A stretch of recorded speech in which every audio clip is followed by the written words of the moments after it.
Ripoti za Chivihi Media zinaruka kutokea hapa katika kijiji cha Mpwahia, halmashauri ya wilaya ya Nanyumbu mkoani Mtwara, ambapo limetokea tukio la tembo kumkanyaga mtu mmoja mwenye umri wa miaka 50 na kusababisha simanzi kwa familia ya wake wawili, huku akiacha watoto 11 wakiwa hawajui wapi pa kupata msaada. Chivihi Media tumefika hapa na kuzungumza na mashuhuda wa tukio hilo, wakieleza kwa namna tukio hilo lilivyotokea, huku wakiiomba serikali kuhakikisha wanafanya jitihada za makusudi katika kuwahamisha tembo hawa kwenye mazingira haya. Majina ya Suleimani Bakari, kazi ya kwa Juni, nasoma shule ya sekondari Chipuputa, kidato cha 3. Ilikuwa vitu tunafyeka, tulipomaliza nikamwambia faza mimi naondoka basi kuchimba muogo. Akasema sawa, pitia na bakuli joko ili ufuate maji tupate kunywa na afu tumalize tuondoke. Nikamwambia sawa. Nimetoka nimechimba muogo, nilipomaliza nifuata bakuli, nimezunguka kichuguu nifuata bakuli. Kabla sijaichukua bakuli, sijafika eneo la bakuli, nasikia anagumia tembo. Kumbe kugumia kwa mara ya kwanza alikuwa amejigonganisha kwenye mti. Sasa alipojigonganisha na akipofanya kazi faza, tuseme kama watu 7 hivi. Na faza aliposema tembo na tembo aliposema yule mtu, tembo akaweka maanani kwamba huyu mtu ndo aliofanyisha mimi na wenzangu nitengane, ndo akaanza kumfukuzanisha. Alipomfukuzanisha ndo paka ikaepo hatua hii hapo paka amefika shamba la jirani yetu, ndo ikafika hatua paka ya kumuumiza na kumuua. Pengine sasa unatoa ombi lako ni lipi kwa serikali ili kuhakikisha kwamba changamoto hizi za tembo zinamalizika? Kwanza waweze kutusaidia, na pili wawepo wepesi pale wanapowapigia simu, maana kuna kipindi paka tukio lilipotokea wamewapigia simu saa 4 au wamekuja kufika saa 9 sijui saa 8. Sasa hiyo kweli nafu wanakaa tu pale karibu yetu hapo tu, nafu imepita masaa mangapi yote hapo nafu hawajafika. Ndio nawashauri hivyo, na kingine wanifikirie mimi hapa ninayesoma. Na familia mmeacha watu. Jina langu Bwana Ismail Saidi Ausi, mkazi wa Mpwahia. Kio lilikuwa wote tulienda shambani, tukaachana, yeye akaenda shambani kwake na mimi shambani kwangu, ni jirani. Kwa hiyo akafika ndovu, baada ya kumkaribia yule ndovu ikawa anamnyemelea yule, akakimbilia na yule kawa anakimbia.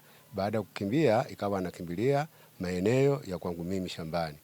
Pale ndio ndovu naona alipofaulu marehemu kumuondoa katika dunia hii. Katika mazingira kuna athari makubwa sana, kwa hiyo hataki kwanza kuonekana na watu. Kwa hiyo akisha kuona tu mtu basi itakuwa umepambana. Mimi tu ni Mungu mwenyewe akutaka.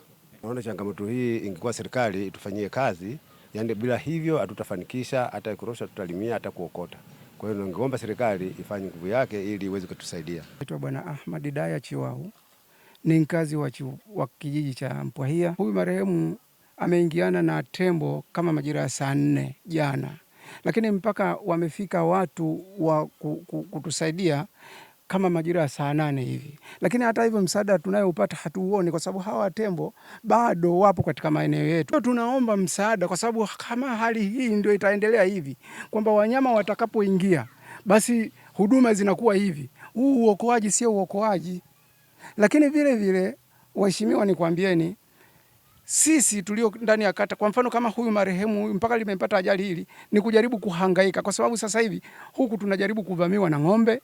Sasa mtu anajaribu kutoka kule kuja huku na huku anakutana na tembo, hali si nzuri. Na hawa ng'ombe tukiwaelezea yani vita ya mkulima na mfugaji wa Tanzania tunajua, nyinyi viongozi mnajua, lakini unasubutuje mtu kumwambia nenda kaelewana naye? Yani sisi wakulima tukawaelewane na wafugaji, tukaelewane au tukapambane tukapigane. Mbunge wa viti maalum mkoa wa Mtwara Mheshimiwa Asha Salum Moto amepata nafasi ya kushiriki na kuwasilisha salamu za pole. Nimepokea taarifa hii kwa masikitiko makubwa sana, na leo nimepata fursa ya kufika hapa kushiriki kwenye msiba huu.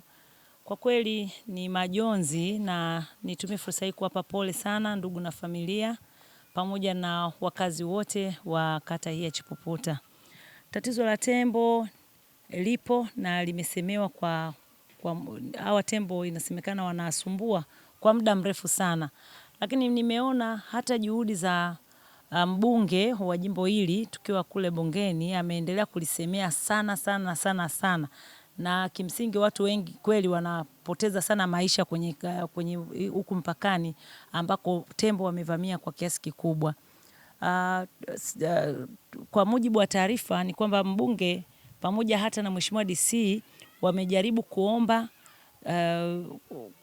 vifaa na kuongezewa nguvu, kwa maana ya hayo maaskari wale wanaodili na maliasili, kwa sababu hawatoshi, na wameomba nguvu kubwa ili waweze kuja kwa kuwadhibiti hawa tembo ili wasiweze kuingia kwenye majumba ya watu. Lakini pia kuna masikitiko makubwa sana hapa, wananchi wa huku wanaharibiwa mazao yao, wakati mwingine wanacheleweshewa fidia, wakati mwingine wakilipwa fidia, na hata wakilipwa fidia unakuta mtu ana fidia ya milioni 2 anapewa fidia ya 500,000, ya 700,000, ya milioni. Kwa kweli hali inakatisha tamaa sana, na sisi kama wawakilishi tumelipokea kwa hali ya huzuni, kwa sababu hawa ni wanafamilia wenzetu, lakini ni ndugu zetu, wamekuwa wakipoteza maisha mara kwa mara kupitia tembo hao. Bado naendelea kuiomba serikali ione haja ya kutia nguvu na msukumo mkubwa sana wa kudhibiti uvamizi huu wa tembo katika kijiji hiki.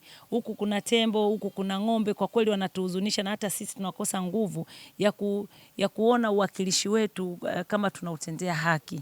Niombe serikali sana, serikali yangu ni sikivu, iangalie namna gani ya kutusaidia sisi wanachipuputa, Wananyumbu, kutuondolea hao tembo ili waweze kupunguza athari hii inayotokea ya vifo vya mara kwa mara vinavyotokana na tembo. Nikiripoti kutokea hapa